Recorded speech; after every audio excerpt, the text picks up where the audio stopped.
नमस्ते, मैं डॉक्टर सोमवीर आर्य आप सब योग विद्यार्थियों का स्वागत करता हूं योग दर्शन की व्याख्यान माला के इस कार्यक्रम में। आज हम बात करेंगे मुख्य रूप से विभूतिपाद के 37वें सूत्र की, जिसमें इन पिछली जो समाधियां सिद्धियां थी, जो 6 सिद्धियों की हमने बात की, प्रातिभ, श्रावण, वेदन, आदर्श, आस्वाद और वार्ता, जो कि 36वें सूत्र में जिसकी व्याख्या हमने की। वे सिद्धियां कहाँ पे सिद्धि हैं और कहाँ पे बाधा उत्पन्न करने वाली होती है, इस बात की व्याख्या इस सूत्र में महर्षि पतंजलि जी करते हैं। तो चलिए जानते बिना समय को व्यर्थ किए। ते समाधो उपसर्गा व्युत्थान काले व्युत्थाने सिद्धे, अर्थात ते समाधो उपसर्गा व्युत्थान काले सिद्धे, यानी कि ते यानी कि वे कौन सी, जो 6 सिद्धियां हमने पहले 36वें सूत्र में पढ़ी, प्रातिभ, श्रावण, वेदन वाली, वे समाधो यानी कि समाधि में, उपसर्गा यानी कि विघ्न अथवा बाधा उत्पन्न करने वाली होती हैं, परंतु व्युत्थान काले सांसारिक जीवन में, सामान्य जीवन में, भोग के जीवन में सिद्धय सहायक होती हैं या सिद्धियां प्रदान करने वाली होती हैं। अब इसको जानते हैं, व्युत्थान काल क्या होता है? जो सांसारिक जीवन हम जी रहे होते हैं, जो सामान्य जीवन हम जी रहे होते हैं, उसमें तो ये सिद्धियां सहायक होती हैं। यानी कि आपको दूर की वस्तुओं का ज्ञान होता है तो आपके लिए सहायक होगा, आसानी होगी, उसको वो लाभ आपको प्रदान करेगी। श्रावण यानी कि दिव्य शब्दों को आप सुन पाएंगे तो सूक्ष्म शब्दों को सुनने की क्षमता आएगी। आपको जो सूक्ष्म जो स्पर्श होते हैं, जो आपका कहें कि जो ऊर्जा के लेवल पे जो स्पर्श करने की चीज़ है, वो उसकी अनुभूति आपको होती है। आपको दिव्य दृष्टि प्राप्त होती है, आपको दिव्य गंध प्राप्त होती है।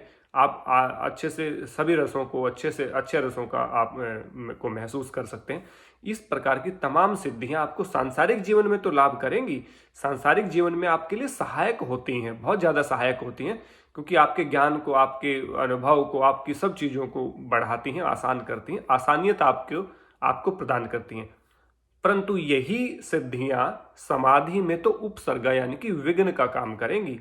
यानी कि आपको जब समाधि अवस्था में आप जाएंगे तो ये सारी सिद्धियां आपको नुकसान करेंगी।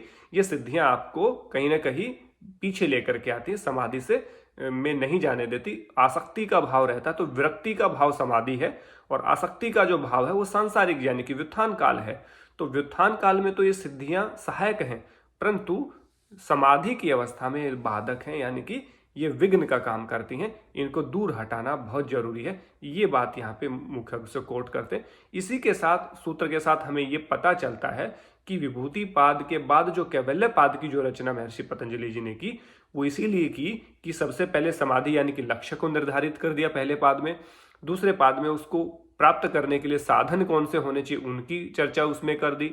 उसके बाद उन साधनों का प्रयोग करेंगे तो किस प्रकार की सिद्धियां, किस प्रकार के सिम्टम हमें प्राप्त होंगे, वो विभूतियों के रूप में उन्होंने की। और विभूति पाद में ही बता दिया कि ये सिद्धियां जीवन में तो आपको सहायता प्रदान करेंगी, जीवन में तो आपके लिए हेल्पफुल होंगी, परंतु समाधि की अवस्था में आपको ये बाधा उत्पन्न करेंगी, आप विघ्न उत्पन्न करेंगी। इसलिए इन सिद्धियों के प्रति आसक्ति नहीं होनी चाहिए, ये इस सूत्र में खोल करके उन्होंने बताया है।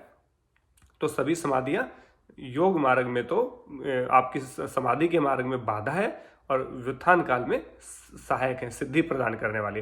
तो पूछा जा सकता है कि जो सिद्धियां बाधा कब उत्पन्न करती हैं, यानी कि विघ्न कब बनती हैं, वो समाधि में विघ्न बनती हैं। और पूछा जाए कि सिद्धियां कहाँ पे सिद्धियां सहायक होके काम करती हैं, कहाँ पे हेल्प करती हैं, तो व्युत्थान काल यानी कि सांसारिक जीवन में, भोग के जीवन में, जीवन जो हम जी रहे हैं उसमें तो सहायक होती हैं, लेकिन समाधि में वो बाधक तत्व का काम करती हैं। बड़े ही सुंदर विवेचना यहाँ पे की, ताकि सिद्धियों के प्रति आसक्त होकर के मुझे लगे कि मुझे तो दिव्य रस की प्राप्ति होगी, मुझे तो दिव्य शब्दों की को सुनाई दे रहे हैं, मैं दिव्य स्पर्श की अनुभूति कर रहा हूँ, मुझे दिव्य गंध की प्राप्ति हो रही है, मैं दिव्य रसों की प्राप्ति अपनी जिह्वा से कर रहा हूँ, तो मैं अपनी ज्ञानेंद्रियों के साथ आसक्त हो जाऊंगा और मुझे लगेगा इससे बड़ी बात क्या होगी। मैं इसी को समाधि का स्वरूप समझ करके अज्ञान में अपना जीवन जीऊंगा और इसी के वशीभूत होकर के बिना मुक्ति के मैं ऐसे ही अपने जीवन को समाप्त कर लूंगा।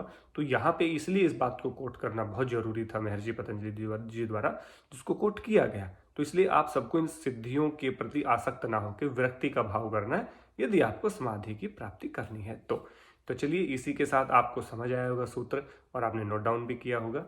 38वें सूत्र को लेकर के जल्द आपके सामने प्रस्तुत होता हूँ। तब तक के लिए आप सबका धन्यवाद। नमस्ते।